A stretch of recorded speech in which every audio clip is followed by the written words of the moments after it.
Bonjour à tous, je m'appelle Hervé Seyss et je suis chercheur au CNRS, mais comme je le disais dans mes vidéos précédentes, ce que je m'apprête à vous dire là n'engage que moi, et c'est pas l'avis officiel du CNRS. Je vous mets là dans le descriptif YouTube en dessous, je vous mets les liens vers mes 8 co-vidéos précédentes, donc ces vidéos où je parle de Covid-19 et des questions scientifiques en rapport avec l'épidémie. Je vous en parlais dans ma dernière vidéo, celle du 8 décembre, je vous disais que j'avais envie de vous faire une vidéo pour vous parler maintenant de vaccins à ARN, parce que c'est un truc dont on parle évidemment beaucoup en ce moment, sur lequel circulent à nouveau énormément de rumeurs qui se prétendent scientifiques et qui sont basées souvent sur des erreurs scientifiques en fait. Donc je voulais vous parler de ça. Donc d'une part vous présenter un peu ce que c'est que l'ARN, présenter également rapidement le principe de la vaccination et les spécificités de la vaccination par des ARN, pour parler ensuite des risques réels de ces vaccins ARN et également de leurs risques fantasmés. Alors déjà, ce qu'il faut savoir, c'est que chez l'homme, comme chez les autres animaux, parce que l'homme est un animal, la très grande majorité des cellules possèdent un noyau. Et ça, c'est une propriété qui n'est pas absolument universelle en biologie, puisque par exemple les bactéries sont des cellules qui n'ont pas de noyau.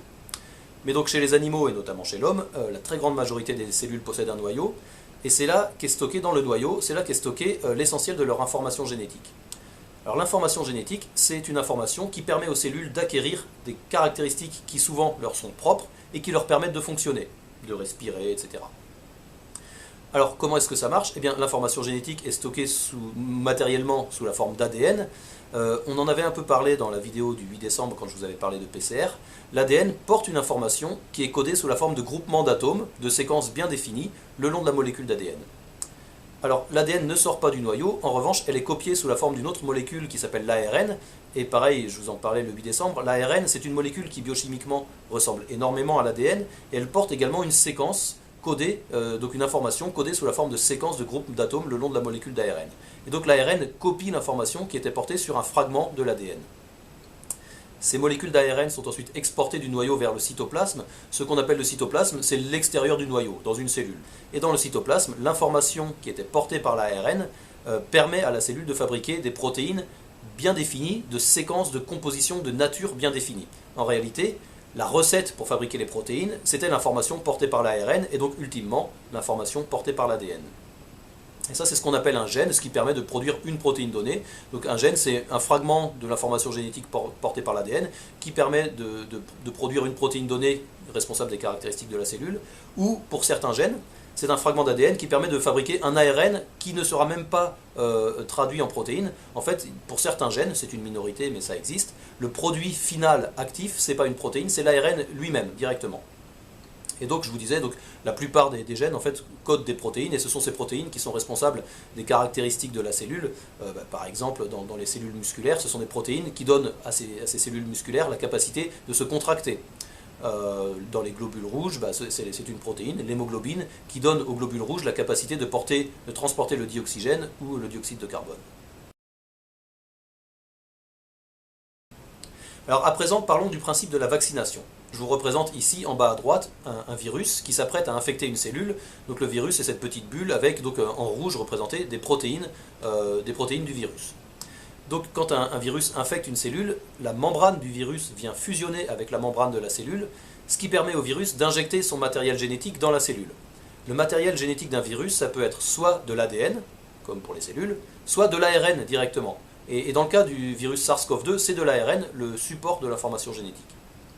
Donc le virus SARS-CoV-2, il vient injecter son ARN dans le cytoplasme d'une cellule qui l'infecte, et cet ARN, comme les ARN de la cellule, va permettre la production de protéines, sauf que ici, ce sera les protéines du virus, donc représentées ici en rouge. Parmi toutes ces protéines virales, il y en a certaines, là j'ai représenté ça sous forme de petites ellipses, certaines qui permettent également de copier la molécule d'ARN du virus pour faire davantage d'ARN viral. Au final, le virus est en train de détourner la machinerie de la cellule pour fabriquer ses propres protéines et également fabriquer de nouvelles copies de son propre ARN. Finalement, le virus a fabriqué de nouvelles particules virales qui vont pouvoir bourgeonner à la surface de la cellule grâce à la machinerie de la cellule elle-même. Et donc, quand une cellule est infectée par un virus, elle se met à bourgeonner à sa surface de nouvelles particules virales.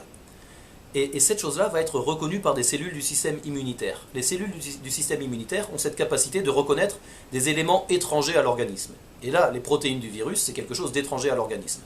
Et donc la cellule du système immunitaire va reconnaître ça, et notamment envoyer un signal de mort à la cellule qui a été infectée. Et ça permet déjà de limiter un peu l'infection, parce que du coup la cellule n'est pas détournée éternellement au profit du virus, elle meurt, donc elle arrête de fabriquer de nouvelles particules virales. La cellule du système immunitaire peut également avoir d'autres activités, notamment certaines cellules vont fabriquer des anticorps qui seront spécifiques de ces protéines virales qui ont été reconnues. Les anticorps vont circuler après dans le sang et pourront également neutraliser le virus lui-même, donc non plus des cellules infectées par le virus, mais le virus lui-même. Le virus couvert d'anticorps ne pourra plus reconnaître la surface des cellules à infecter et donc il ne pourra plus infecter de nouvelles cellules. Et donc on le voit, les cellules du système immunitaire ont la capacité de reconnaître une immense variété de molécules étrangères à l'organisme. L'organisme peut être attaqué par une très grande variété de pathogènes, par exemple toutes sortes de bactéries, de virus, de parasites, et chacun de ces pathogènes va exprimer à sa surface des molécules qui lui sont propres et qui sont normalement absentes de l'organisme hôte. Et donc les cellules du système immunitaire ont cette capacité de reconnaître cet immense répertoire par exemple de protéines qui sont différentes des protéines qui sont exprimées par l'organisme hôte. Et ça, donc, il y en a un nombre gigantesque, c'est à peine concevable la quantité de protéines possibles qui pourraient exister parmi tous les pathogènes possibles. Et donc ce qui est vraiment remarquable, c'est qu'il y a cette très grande variété de cellules du système immunitaire, et parmi elles, il y en a toute une population qui sont spécialisées, chacune dans une molécule étrangère possible. Et donc quand elles reconnaissent, comme dans l'exemple qu'on vient de voir, quand elles reconnaissent une molécule étrangère particulière, celle qui leur est propre, eh bien ces cellules vont d'une part déclencher la réponse dont on a parlé, elles peuvent tuer la cellule infectée, ou alors elles peuvent émettre des anticorps qui pourraient après neutraliser le pathogène, mais également elles vont déclencher un programme de mémoire, ce qu'on appelle la mémoire immunitaire. Cette cellule qui est spécifique de cette molécule étrangère bien particulière va se répliquer un grand nombre de fois et donc constituer toute une population de clones d'elle-même, donc de cellules qui ont toute cette capacité de reconnaître cette molécule étrangère bien particulière qui se trouve être une molécule de l'assaillant du moment. Et ça c'est la base de ce qu'on appelle la mémoire immunitaire, puisque après cette population de cellules va persister un certain temps et donc sera capable de neutraliser l'attaquant, mais également de persister et d'éventuellement participer à une nouvelle action de défense contre une nouvelle attaque du même attaquant. Et donc c'est cette propriété qu'on cherche à mettre à profit dans la vaccination. On présente à l'organisme et donc au système immunitaire une version atténuée du pathogène, et donc l'organisme va s'entraîner, va élaborer toute une armée de cellules dirigées spécifiquement contre ce pathogène, mais comme c'est une version atténuée, on n'est pas en train d'inoculer la maladie en cherchant à vacciner les gens. Et donc de cette manière, on a entraîné le système immunitaire, et le jour où le patient rencontrera le vrai pathogène qui n'a pas été atténué, il aura déjà un système immunitaire très efficace contre ce pathogène. Alors, la façon dont ça a été inventé, la vaccination au XIXe siècle, c'était donc en atténuant des pathogènes, soit par des processus physiques, par exemple par la chaleur, soit par des processus chimiques, donc en traitant avec toutes sortes de produits chimiques. Toute la difficulté étant d'atténuer suffisamment le pathogène pour qu'il soit plus dangereux, pour qu'on ne soit pas en train d'inoculer la maladie, mais l'atténuer pas trop non plus pour pas complètement dégrader ses protéines. Il faut quand même que ces protéines restent reconnaissables par le système immunitaire. Donc c'était un peu compliqué. Le processus a été sophistiqué un peu par la suite, et donc maintenant la plupart des vaccins qui sont injectés, qui sont utilisés, ce n'est pas des pathogènes atténués, c'est juste des protéines du pathogène qui sont produites en laboratoire. Donc on peut produire comme ça synthétiquement les protéines du pathogène, c'est ça qu'on injecte. Donc on entraîne le système immunitaire contre cette protéine, donc contre ce pathogène bien particulier. Donc on est en train d'entraîner le système immunitaire contre une rencontre éventuelle contre ce pathogène dans le futur. En revanche, on injecte juste une protéine, donc pas le pathogène entier, donc la protéine en tant que telle, elle n'a pas la capacité de se reproduire et de donner la maladie elle-même. Et donc c'est ça le principe de la plupart des vaccins qu'on utilisait jusqu'à 2020. Et là, avec cette histoire de vaccin ARN contre le SARS-CoV-2, on assiste à une sophistication supplémentaire du processus. C'est que c'est finalement assez compliqué de produire des protéines. C'est beaucoup plus simple de produire de l'ARN. Et donc ça faisait un moment que les gens essayaient de faire des vaccins à ARN. L'idée étant cette fois-ci d'injecter dans les cellules de l'ARN qui code l'information pour produire la protéine du virus. Donc on n'injecte pas la protéine virale elle-même, mais l'ARN qui permet aux cellules de la produire. Et on utilise les cellules de l'organisme du patient pour produire elle-même la protéine virale et donc entraîner elle-même le système immunitaire. Il y avait quand même pas mal de difficultés pour développer ce genre de vaccin.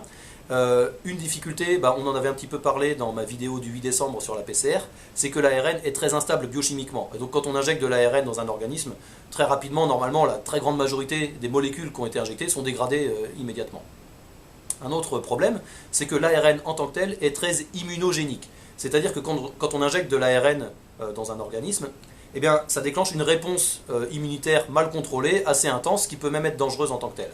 Et donc, il a fallu trouver des moyens à la fois de stabiliser l'ARN, de permettre qu'il produise de la protéine, tout en le rendant un peu moins immunogénique. Et donc ça a été le grand progrès qui a permis le développement de ces vaccins ARN, c'est de trouver une modification chimique de l'ARN qui soit d'une part utilisable, donc on arrive à fabriquer des ARN de grande taille avec cette modification chimique, d'autre part qui ne compromettent pas sa capacité à être traduit en protéines, parce qu'il faut quand même qu'il puisse marcher, et enfin qui diminue énormément son immunogénicité, donc on ne déclenche pas une très grosse réponse comme ça mal contrôlée au moment de l'injection. Et donc cette modification chimique, bon je le dis pour ceux que ça peut intéresser, c'est de remplacer les uridines dans cet ARN par de la pseudo-uridine méthylée. Donc c'est juste un changement chimique de l'ARN, donc c'est pas un ARN natif, c'est un ARN qui a été un peu modifié, mais il est reconnu par la machinerie cellulaire pour traduire quand même en protéines de façon normale, et même de façon assez efficace, et sans déclencher de réponse immunogénique mal contrôlée. Et donc on en a pas mal parlé dans les médias, il y a eu 2 projets comme ça de développement de vaccins ARN qui sont allés très vite et qui sont maintenant arrivés à maturité. Donc d'une part le projet issu d'une collaboration entre les compagnies Pfizer et BioNTech, et d'autre part le projet de la compagnie Moderna. Et parmi ces 2 projets, un seul des 2 a pour le moment fait l'objet d'une publication scientifique pour décrire les résultats de l'essai clinique. Donc c'est le projet collaboratif entre Pfizer et BioNTech. Donc je vous mets le lien là dans le descriptif YouTube, le lien vers leur publication. Donc ils ont fait leur essai sur une cohorte immense, donc ils ont recruté à peu près 40 000 volontaires, un peu plus de 40 000, et à la moitié ils ont donné un placebo, et à l'autre moitié ils ont injecté leur vaccin ARN. Et donc c'est des gens, alors tous âgés d'au minimum 16 ans, mais après qui couvrent une grande variété d'âge, d'origine ethnique et de situations médicales. Et donc ce qu'ils observent, et ce qu'ils nous racontent dans l'article, c'est que sur ces... Alors donc, ils ont injecté à peu près 21 000 patients avec le placebo, 21 000 avec le vaccin, mais tout le monde n'a pas pu être suivi pendant très longtemps parce qu'il y en a qui ont été injectés assez tard. Donc après ils se focalisent sur les patients seulement qui ont été injectés suffisamment tôt pour être suivis comme ça pendant au moins 2 mois. Et ça fait à peu près 18 500 patients avec le placebo et 18 500 avec le vaccin ARN. Et donc sur ces 37 000 patients, comme ça ils peuvent faire des statistiques sur ce qui leur arrive. Et donc ils nous décrivent les effets secondaires qui ont été observés, qui restent très mineurs et qui sont de l'ordre de ce qu'on voit d'habitude avec un vaccin à protéines. Donc c'est-à-dire à l'endroit où on vous a injecté, vous avez un peu mal pendant quelques jours. Il y a des fois de la fatigue, de la fièvre, etc. qui en général se résout en quelques jours. Et puis ils ont pu mesurer également l'efficacité de ce vaccin. Pour ça, comment on peut savoir si on est protégé contre le virus? Eh bien, ils ont laissé ces gens-là vivre leur vie. Et donc ces gens-là avaient été recrutés à la fois en Allemagne, en Amérique du Nord et en Amérique du Sud. Et on les laisse vivre leur vie dans leur société. Et donc on voit après qui a attrapé la maladie. De ce point de vue-là, il qualifiait de malades les gens qui, d'une part, avaient des symptômes et d'autre part, répondaient positivement en PCR. Et donc leur résultat, c'est que sur les 18 500 et quelques patients traités avec le placebo, il y en a 162 qui ont été contaminés, parce que ils ont rencontré des gens contaminés, ils se sont contaminés. Donc 162 chez ceux traités par le placebo, et seulement 8 chez les patients qui avaient été injectés avec le vaccin ARN. Donc ça signifie que d'une part, on peut quand même encore rarement attraper la maladie après avoir été vacciné avec ce vaccin, mais d'autre part, que c'est quand même beaucoup plus rare, à peu près 20 fois plus rare que si on avait été injecté avec un placebo. Donc ça c'est la mesure d'efficacité du vaccin, qui dit donc qu'on a réduit de 95% le risque de se contaminer si on a été vacciné avec le vaccin ARN plutôt qu'avec le placebo.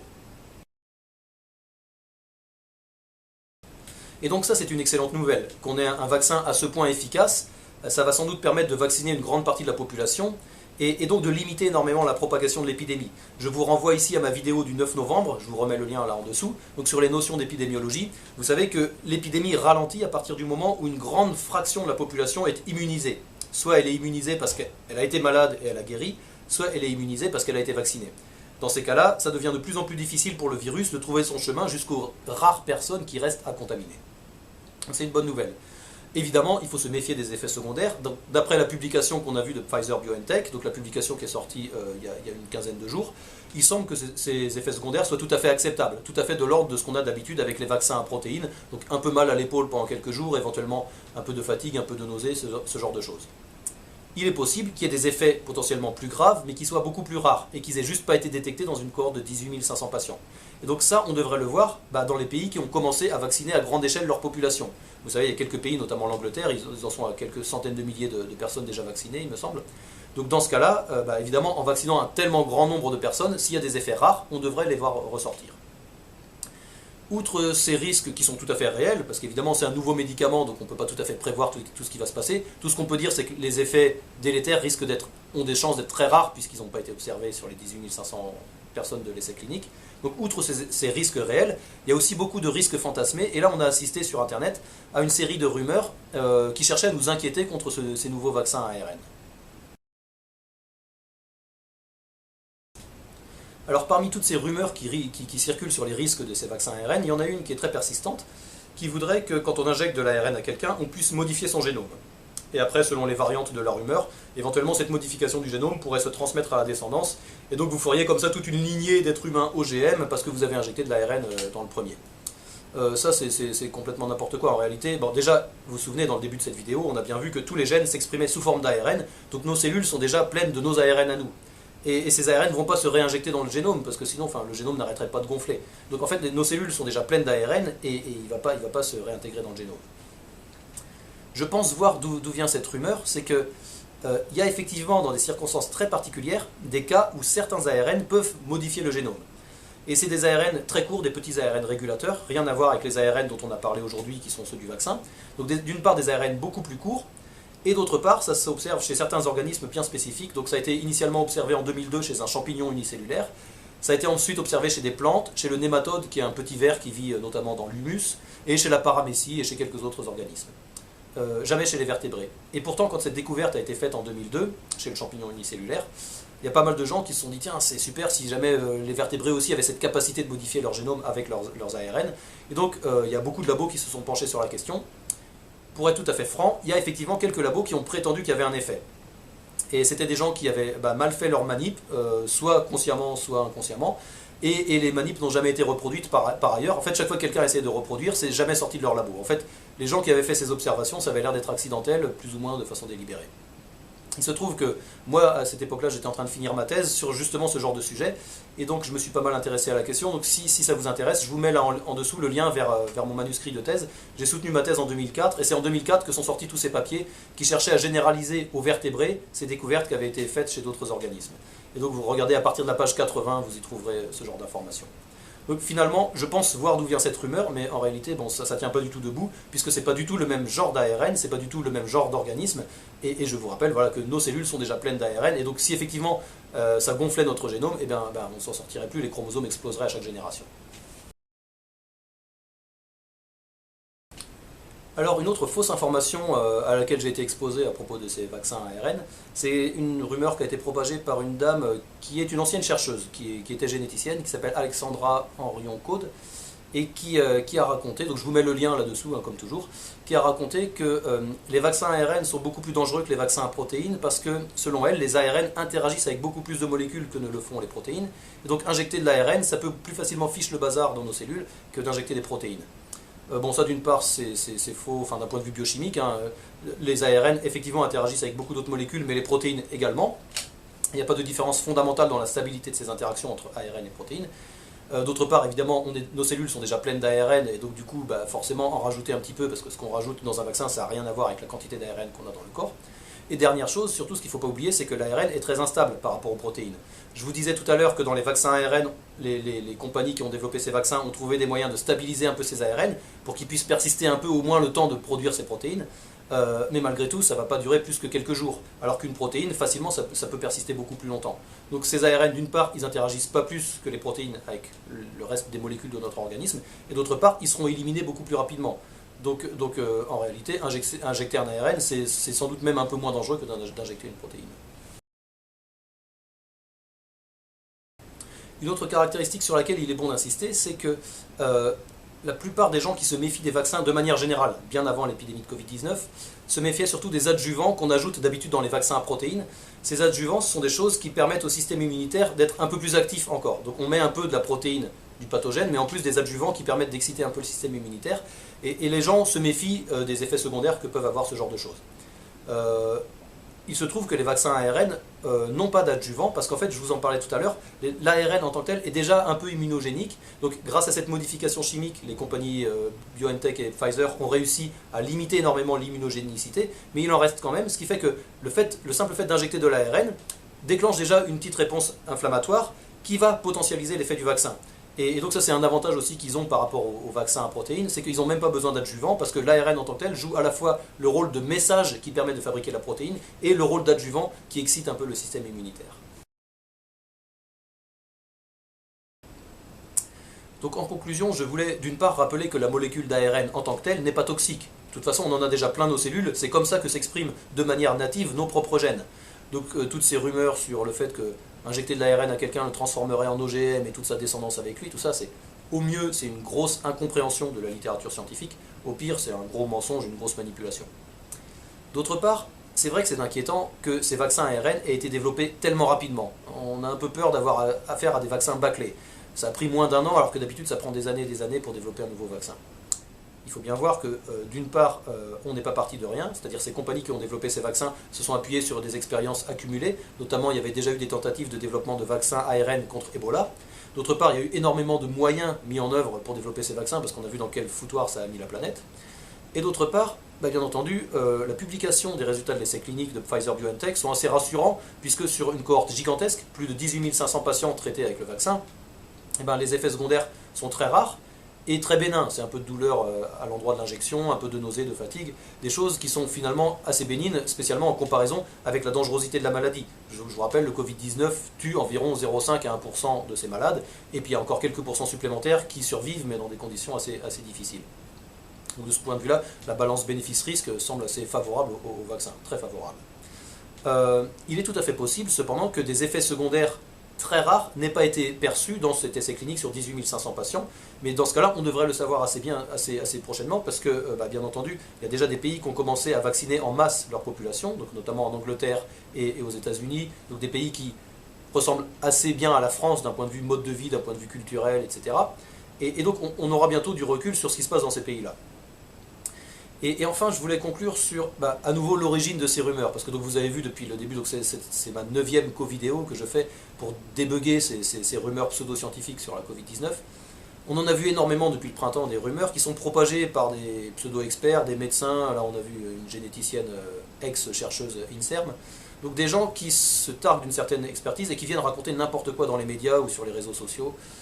Et autant jusqu'ici c'était tout le temps des propos rassurants, donc ces gens-là étaient des fois qualifiés de rassuristes. Ils nous disaient que la maladie tuerait peu, qu'elle ne sortirait pas de Chine, qu'il n'y aurait pas de deuxième vague, qu'on avait trouvé un remède miracle.